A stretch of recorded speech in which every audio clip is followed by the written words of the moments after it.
Hi everyone, my name is Zoe Zantua and I'm from LA, but I've lived abroad in 2 different countries for almost half of my life. I graduated from Point Loma last year with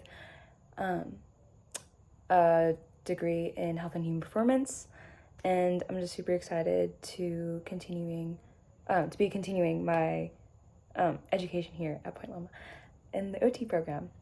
And for my Myers-Briggs test, I got INFP, which is also known as the idealist, the mediator or healer.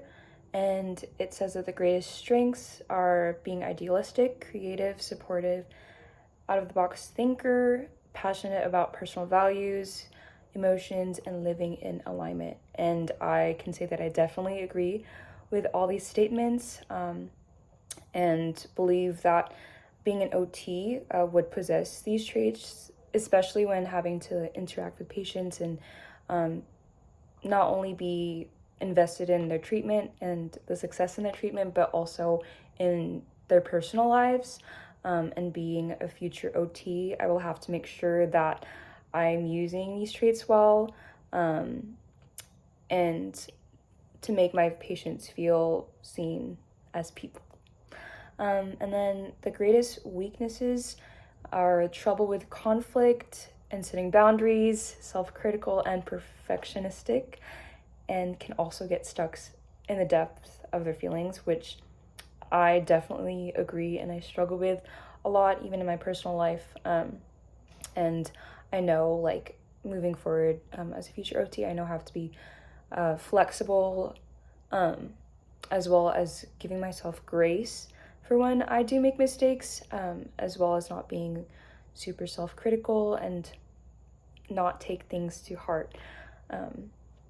And my predominant personality communication style is amiable, which is characterized as being perceived as supportive, respectful, willing, dependable, agreeable, in a positive light. And then on the other hand, conforming, unsure, pliable, dependent, and awkward.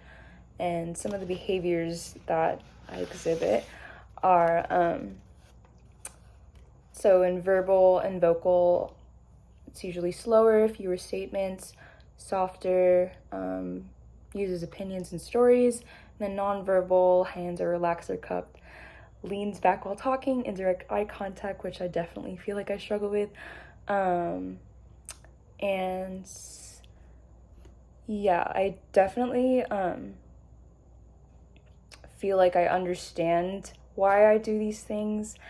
And after taking a test, it just made a lot of sense. And I feel like in order to improve my communication skills, I can work on just building the confidence in what I say and knowing that what I say is important and it means something, so that it doesn't come across the wrong way. Yeah. And the 2 triggers, so the ones that I feel like I struggle with a lot are relationship and identity.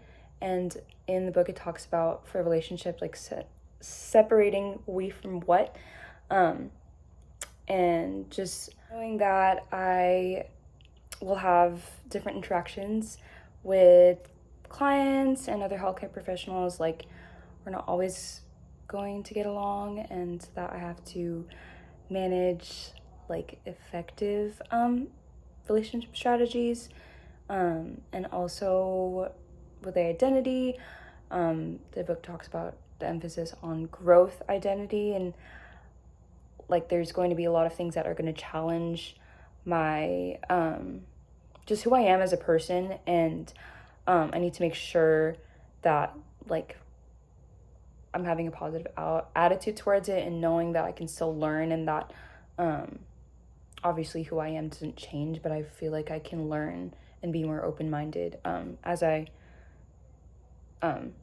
have more experience, and just meet new people from all walks of life. And yeah, thank you.